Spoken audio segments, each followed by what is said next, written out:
우리는 이 32절의 말씀을 그저 평범하게 볼 수 있습니다마는 아들을 아끼지 아니하고 내준다는 이게 과연 가능한 이야기입니까?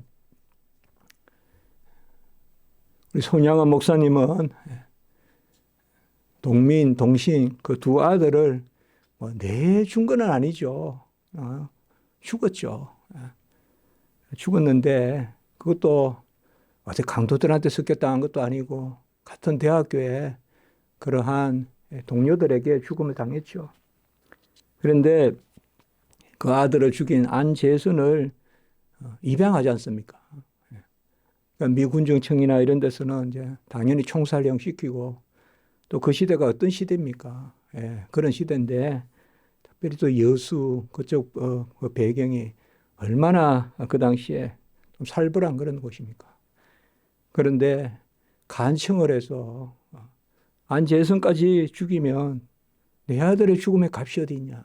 내 아들의 헛죽음이 된다. 그러니까 내 두 아들 참 보면 사진을 보면 또 착하게 생겼어요. 뭐 누구에게나 자녀들은 다 부모에게는 예쁘게 아름답게 보일 텐데 착하게 생긴 또 복음 전하고 또 착해요. 어떤 그런 모사가 없고 막 그런 어떤 깨가 없고 그랬던 자녀들이었어요. 그 두 아들이. 그 여수 애양원에 가보면 묘가 같이 있어요. 손양원 그 우리 순교사님하고 우리 목사님하고.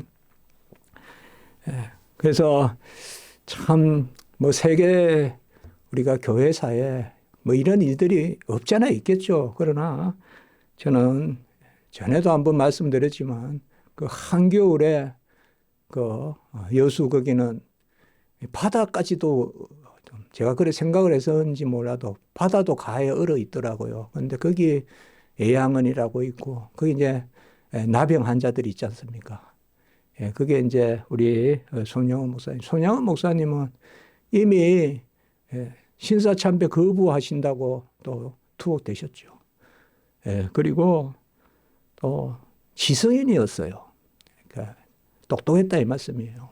그래서 성경도 잘 풀고 설교도 보면 내용이 아주 심오하고 반듯하고 깊습니다. 그런 분이에요. 그런데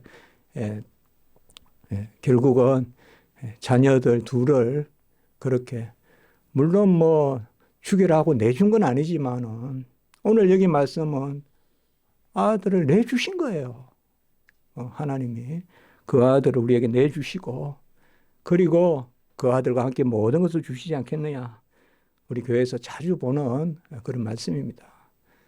그래서 그 손양은 또 아들이 죽고 이제 그 안재선이라는 그 집안은 다 키가 작은데 이 안재선은 상대적으로 커요.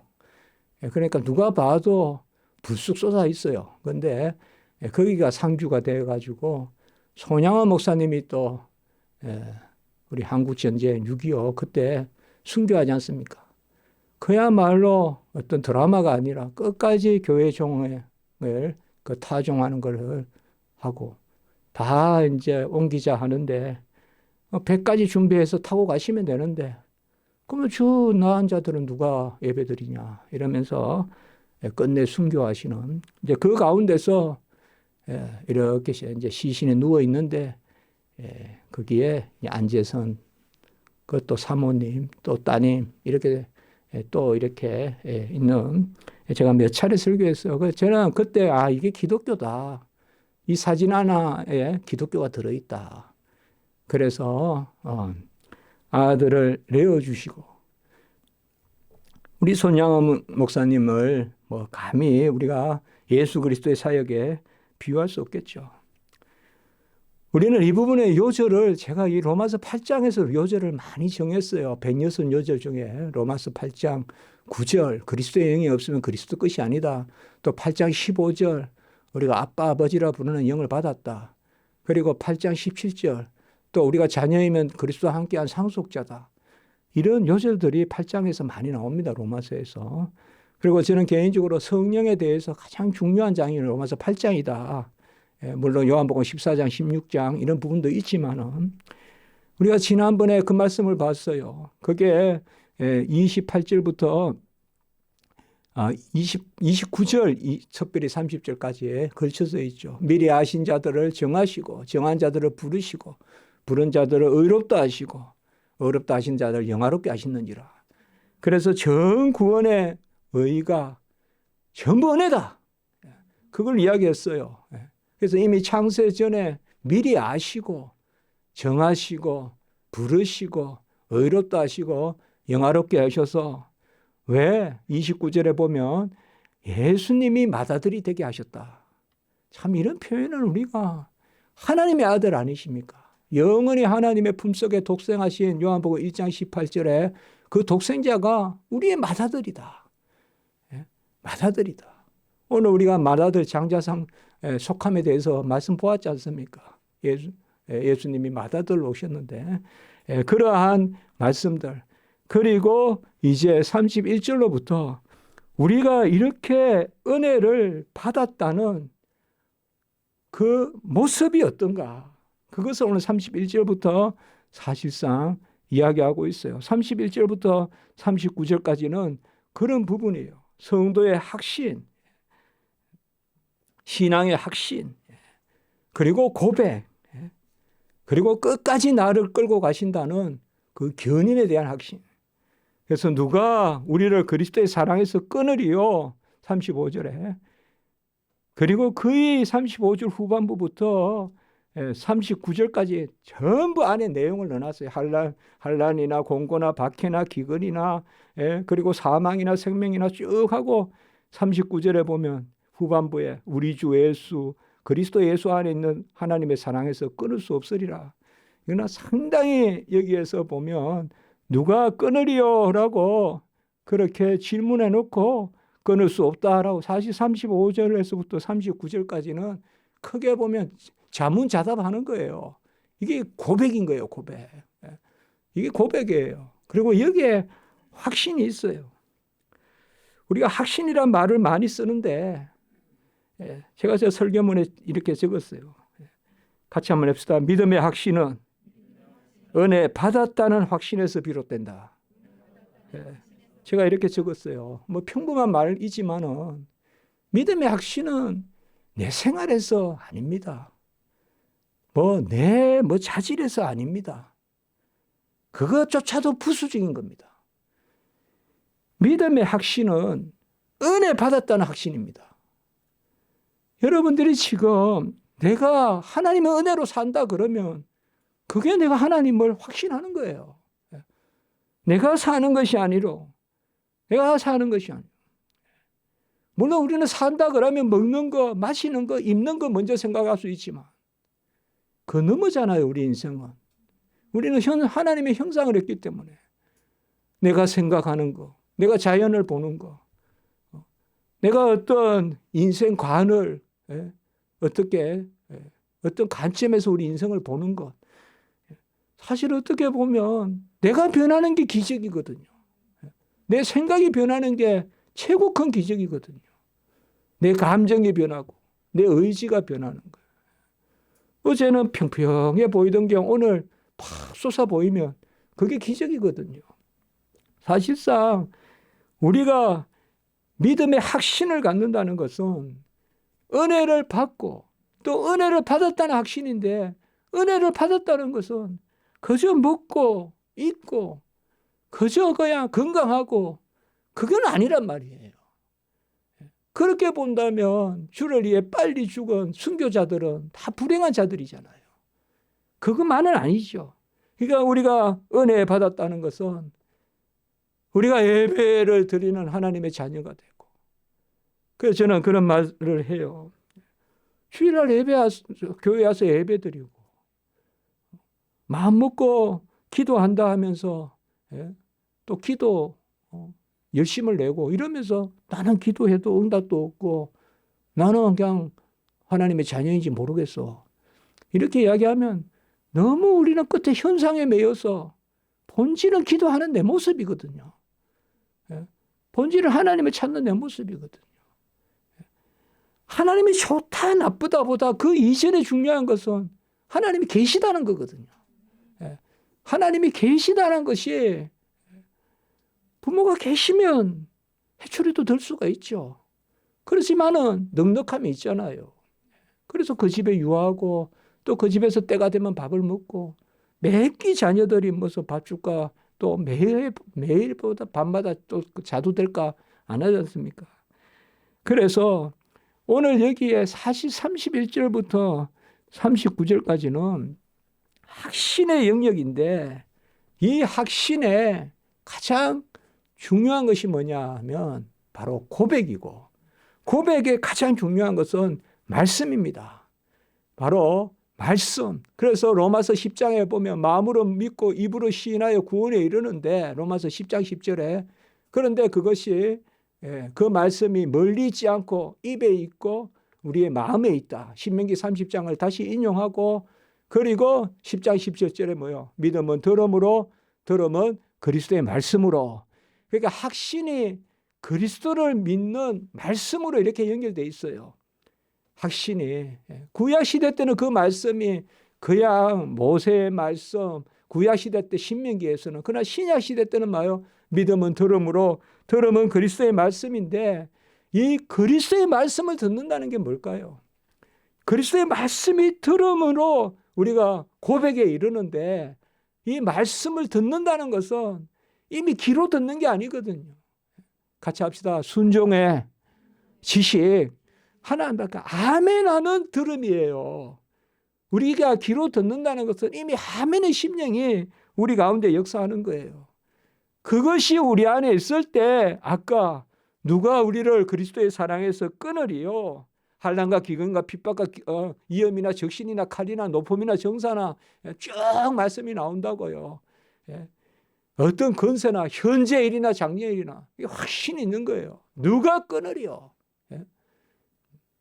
내가 떠나가는 것이 유익이나 아직 하나님께 영광이 되니까 이 땅에 두셨다는 그 빌립보서의 그런 옥중의 사도 바울의 고백과 같이 나 죽어도 주가 나와 함께 사니 죽어도 죽은 것이 아니요 지금 내가 그리스도와 함께 사는 것은 죽는 것도 유익하다. 같이 합니다. 내가 그리스도와 함께 사니 죽는 것도 내게 유익함이라.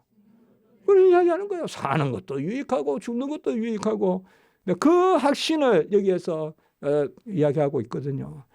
이것이 그리스도의 어떤 말씀으로 그게 오늘 말씀이에요. 그게 요 앞에 딱 놓여 있는 거예요. 31절은 보면 하나님이 우리를 이해하시면 누가 우리를 대적하리요? 이렇게 딱 이야기했습니다. 이건 악한 영이 대적하는 겁니다. 이거는 사람이라기보다 어떤 유혹도 어떤 악한 영도 그 하나님의 사랑에서 우리를 끊을 수 없다 이 말. 하나님이 우리를 위하면 아무도 되지 못한다. 그리고 32절에 아들을 아끼지 아니하시고 내어주신 그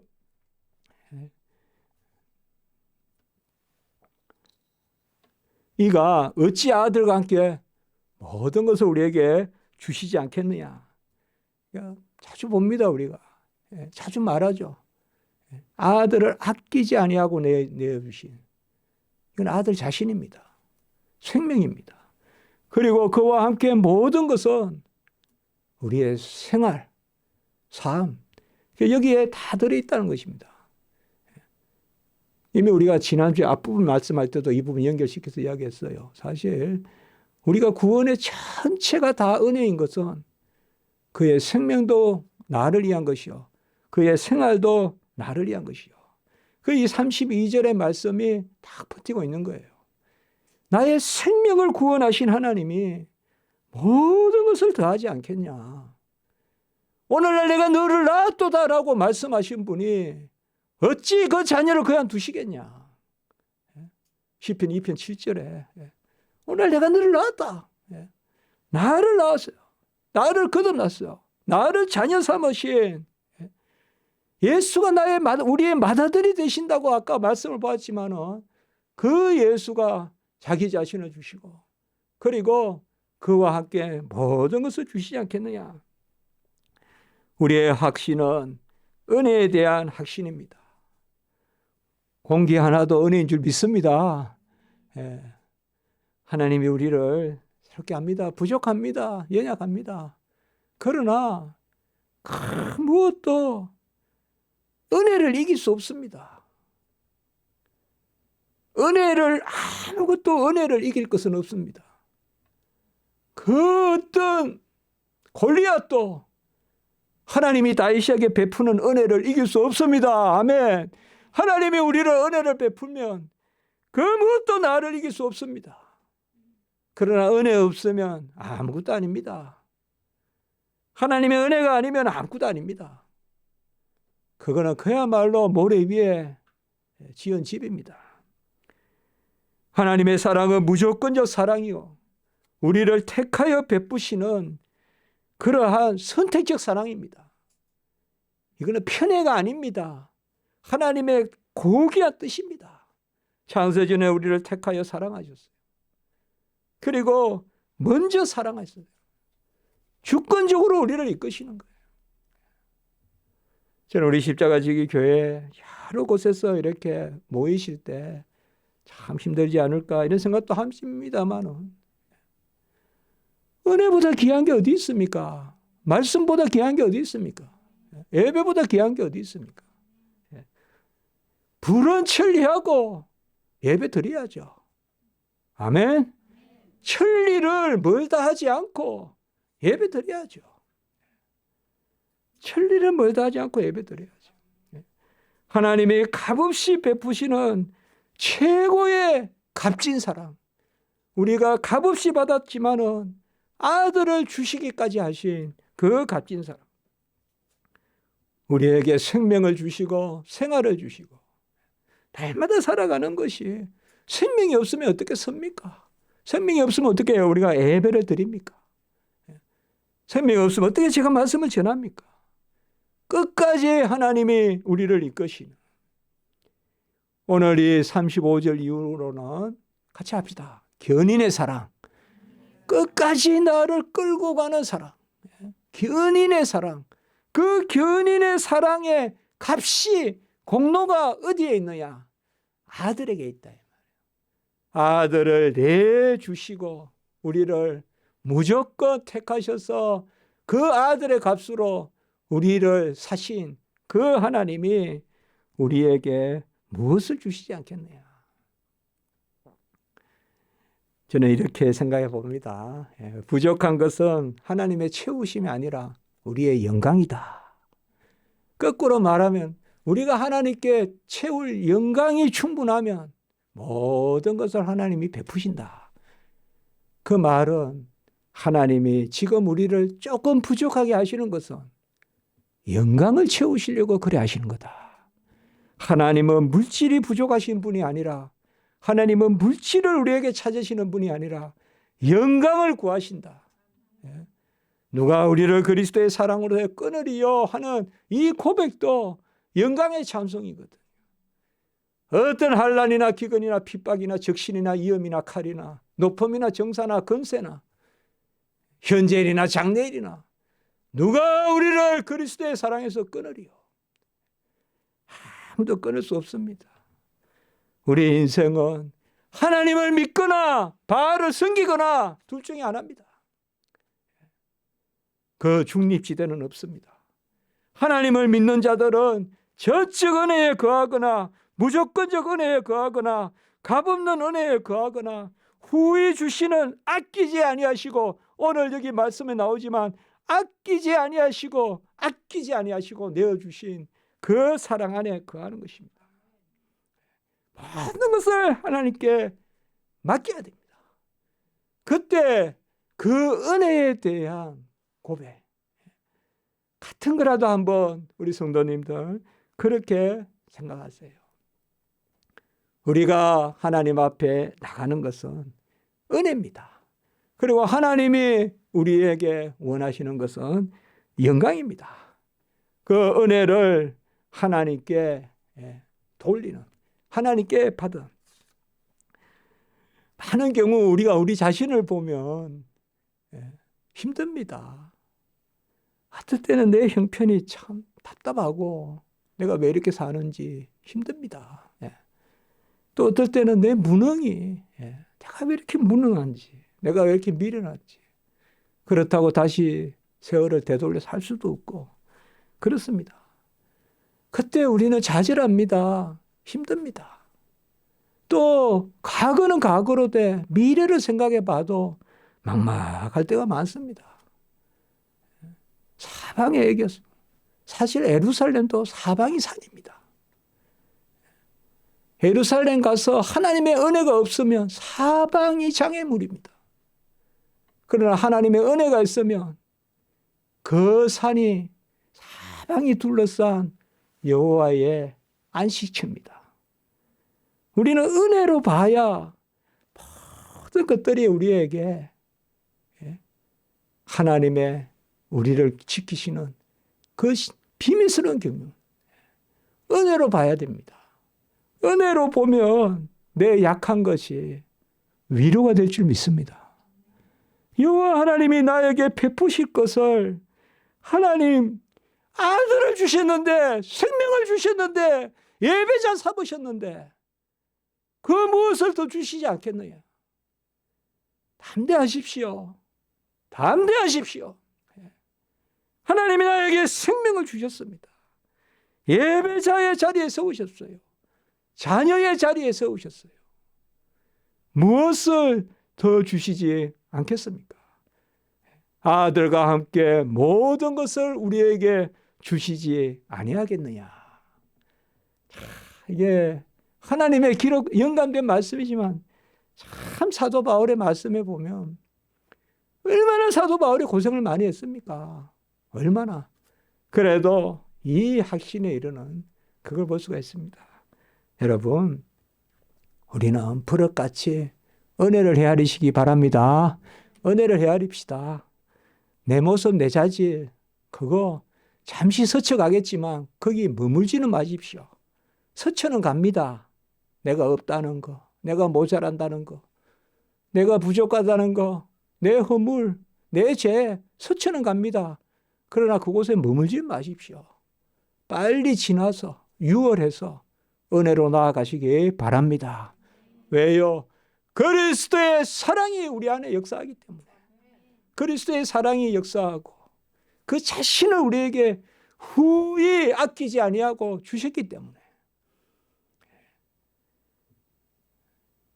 육체에 머물지 말고 성령으로 넘어가고 이성에 머물지 말고 믿음으로 넘어가고 내 자질에 머물지 말고 은혜로 넘어가는, 그래야 너끈히 이기기도 하고 누리기도 하는 그런 우리 성도님들 되시기 바랍니다.